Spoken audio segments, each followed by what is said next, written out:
Hello friends, स्वागत है आपका बीके एनिमे वर्ल्ड चैनल पर। आज हम एक्सप्लेन करेंगे डैन डे डैन के एपिसोड नंबर 1 को। तो चलिए शुरू करते हैं। एपिसोड के शुरू में हम मोमो आयासो को देखते हैं, जो अपने बॉयफ्रेंड से परेशान हो चुकी होती है, क्योंकि उसका बॉयफ्रेंड एक नंबर का बदमाश होता है। वो मोमो के साथ डेट पर जाने के लिए उससे पैसे मांगता है, और जब मोमो उसे मना कर देती है तो वो उसे लव होटल ले जाने को कहता है, पर उसके पैसे भी मोमो को ही देने पड़ेंगे। जिस पर मोमो गुस्सा हो जाती है और एक खींच कर एक लात उसे मारती है, पर वो मोमो को गिरा देता है और मोमो से ब्रेकअप करके चला जाता है। अब मोमो ये सारी बात अपनी सहेली को बताती है, जिस पर उसकी सहेली कहती है अच्छा हुआ, वैसे भी वो लड़का एक नंबर का बदमाश था। पता नहीं मोमो ने उस पर क्या देखा, जिस पर मोमो कहती है कि वो उसके फेवरेट एक्टर केन ताकाकुरा जैसा दिखता है और उसे हट्टे कट्टे लड़के पसंद आते हैं। जिस पर उसकी दोस्त उसे कहती है आजकल ऐसे लड़के दिखने ही बंद हो गए हैं, जिस पर मोमो उदास होकर जाने लगती है। तभी वो देखती है कि एक क्लास में कुछ लोग एक चश्मिश लड़के को परेशान कर रहे होते हैं और उस पर कागज फेंक रहे होते हैं। वहीं वो चश्मिश लड़का मैगजीन पढ़ रहा होता है। ये देख मोमो उस चश्मिश लड़के के पास जाकर बैठ जाती है और उससे पूछती है तुम क्या पढ़ रहे हो। ये देख वो लड़के उसे परेशान करना बंद कर देते हैं और मोमो वहाँ से चली जाती है और वो सोचती है कि वो अपना गुस्सा किस पर उतारे। तभी वो चश्मिश लड़का वहाँ आ जाता है और उसे कहने लगता है कि मोमो उसे लाइक करती है। तभी तो वो उसके पास आकर उसे बैठी थी, जिस पर मोमो उसे कहती है शायद तुम्हें कुछ गलत फहमी हुई है, मुझे तुम्हें कोई इंटरेस्ट नहीं है। लेकिन फिर भी वो लड़का उसकी बात नहीं मानता। वो लड़का अपनी मैगजीन के बारे में अब उसे बताने लगता है कि कैसे यूएफओ और एलियन सच में होते हैं, लेकिन सरकार इस बारे में कुछ नहीं बताती। लेकिन ऐसे कई सारे सबूत है जिसमें यूएफओ और एलियंस को देखा गया है। पर मोमो कहती है मुझे नहीं लगता कि यूएफओ और एलियन सच में होते हैं। ऐसा कहकर वो वहाँ से जाने लगती है, पर वो लड़का फिर भी मोमो के सामने बड़बड़ाने लगता है, जिस पर मोमो गुस्सा हो जाती है और कहती है शायद इसलिए तुम्हारा कोई दोस्त नहीं है और ना कभी होगा। ये सुन उस लड़के को बहुत बुरा लगता है और उसके हाथ से मैगजीन गिर जाती है। तभी मोमो को समझ आता है कि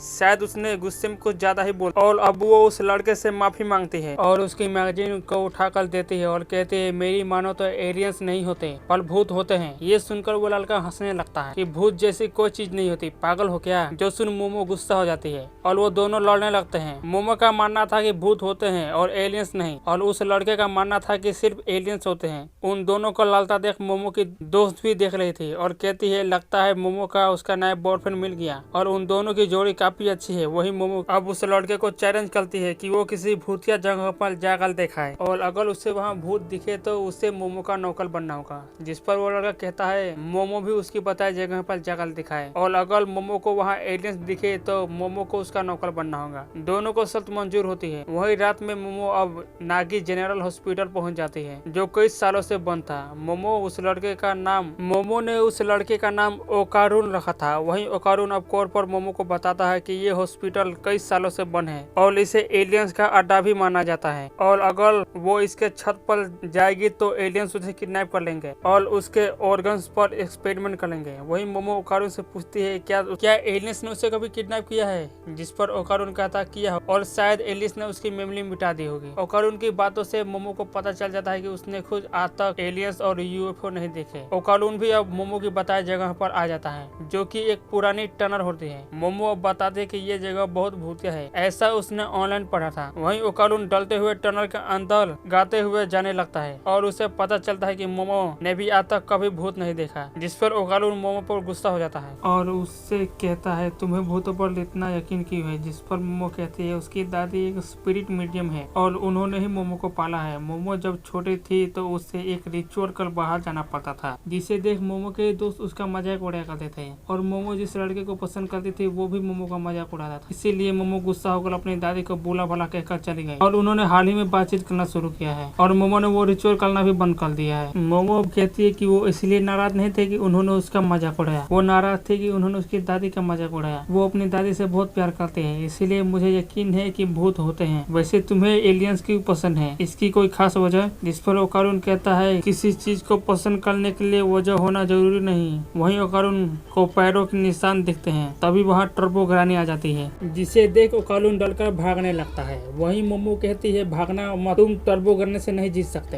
तभी मोमो का फोन कट जाता है। मोमो अब ओकारून को बचाने जाने लगती है। तभी वहाँ एलियंस आ जाते हैं, जिन्हें देख मोमो भागने लगती है, पर वो एलियन मोमो को पकड़ लेते हैं और उसके कपड़े फाड़ देते हैं। वहीं मोमो जब होश में आती है तो वो एलियन खुद को सल्फो एलियंस कहते हैं, जो कि सर्पो प्लानिट से आए होते हैं। डरो मत, हम तुम्हारे दोस्त हैं। जिस पर मोमो पूछती है मेरे कपड़े कहाँ हैं, और वो उसके कपड़े दिखाते हैं जिसके चिथड़े हो चुके होते हैं। वो एलियंस बताते हैं कि उनकी स्पीसीज सिर्फ मेल्स की है बची है, इसीलिए उन्हें अपनी आबादी बढ़ाने के लिए कॉलोनी का इस्तेमाल करना पड़ता है। इसीलिए उनके अंदर बायोलॉजिकल इवोल्यूशन हो गया है, जिसके वजह से उनके अंदर कॉन्फ्लिक्ट और इमोशन खत्म हो चुके हैं। इसलिए वो अब मोमो के साथ इंटरकोर्स करेंगे, फिर उसके अंदर बनाना ऑर्गन निकाल लेंगे, जिस पर मोमो उन्हें मना कर देती है। पर अब वो एलियंस मोमो को साइक्नोसिस पावर से हिप्नोटाइज करने लगते हैं ताकि मोमो हिप्नोटाइज हो जाए और उनकी बात माने। पर मोमो दिमागी रूप से काफी स्ट्रॉन्ग होती है। वो अब एक्सपेरिमेंट शुरू करने वाले होते हैं। तभी मोमो का फोन बजने लगता है। तभी एक एलियन कहता है किसी की कॉल करने की टाइमिंग काफी अजीब है, जिस पर वो फोन उठाता है। तभी उसे एक ज्वलदार लात पड़ती है और फोन के अंदर से टर्बो ग्रैनी बाहर आती है, जिसने ओकारून को पोजेस कर लिया होता है।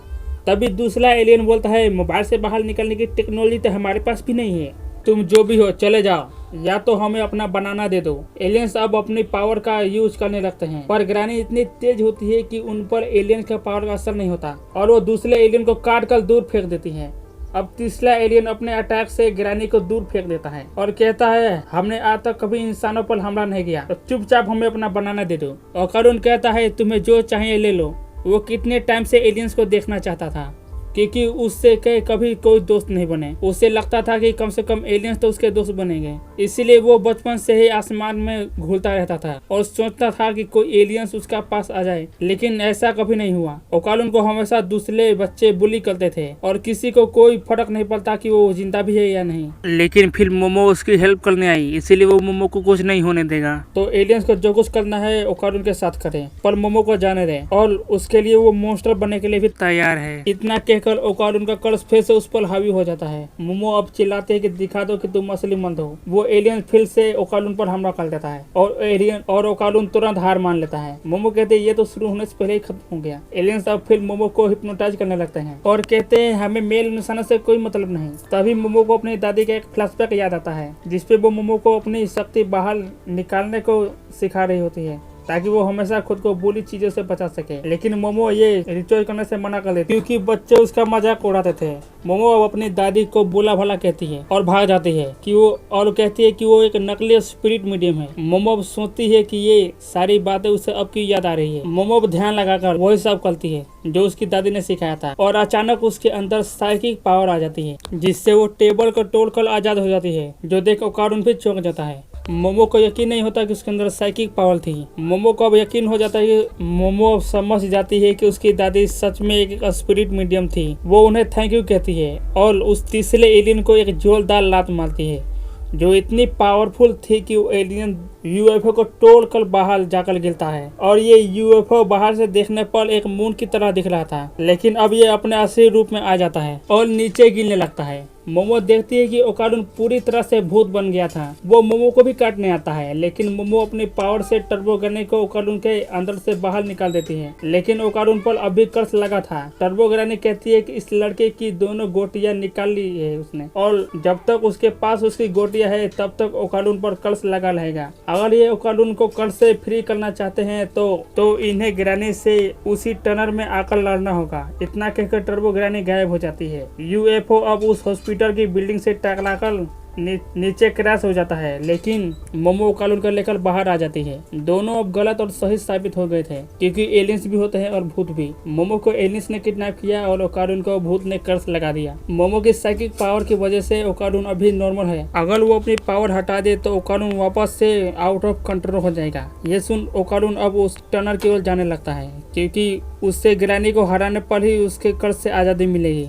वो अपने कपड़े उतार मोमो को दे देता है कि उन्हें पहनकर वो घर चली जाए। मोमो कहते हैं कि वो उसके साथ चलेगी उसकी हेल्प करने के लिए। जो सुन ओकारून कहता है कि वो उसकी मदद की हुई करेगी, वो बस एक लूजर है। मोमो उसके कपड़े वापस कर उसके साथ चलने लगती है। ओकारून बोलता है फिर भी ये कपड़े पहन ही लो वरना वो ठीक से फोकस नहीं कर पाएगा। ये सुन मोमो के दिल धक धक करने लगता है क्योंकि केन ताकाकुरा ने भी एक बार ये लाइन बोली थी। वो सोचती है कि उसे तो इस लड़के का नाम तक नहीं पता। वो उसका नाम पूछती है और ओकारून अपना नाम बताता है। उसका नाम है केन ताकाकुरा। जो सुन मोमो के होश उड़ जाते हैं और उसके पीछे का यूएफओ ब्लास्ट हो जाता है और ये एपिसोड नंबर 1 यही खत्म हो जाता है। वीडियो पसंद आए तो लाइक और कमेंट कीजिए और शेयर कीजिए और चैनल को सब्सक्राइब करना ना भूलिए और उस बेल आइकन को भी जरूर दबाएं। मिलेंगे आपसे अगले वीडियो में, तब तक के लिए गुड बाय।